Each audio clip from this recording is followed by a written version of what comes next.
అని చెప్పి అడుగుతున్నాం. నువ్వు ఎక్కడ పుట్టావు అంటే ఏమడుగుతారండి?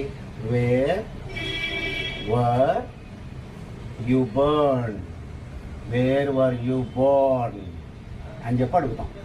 వేర్ వర్ యు బోర్న్ అని చెప్పి అడుగుతాం. నువ్వు ఎక్కడ పుట్టావు అని గుర్తుపెట్టుకోండి. ఇక్కడ ఎక్కడ పుట్టావు అని అడుగుతున్నానంటే నేను పాస్ట్ టెన్స్లో అడుగుతున్నా. పాస్ట్ టెన్స్లో అడిగాను కాబట్టి ఇక్కడ వర్ర వచ్చింది.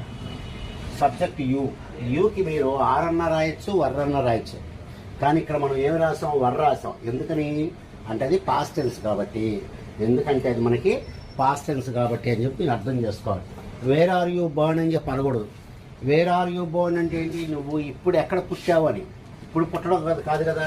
కాబట్టి ఇక్కడ వర్ర వచ్చేసి మనకి past tense. Where were you born, where were you born. Answer ఏం చెప్తారండి దీనికి? ఐ వాజ్ బోర్న్ అని చెప్తారు. I was born in India.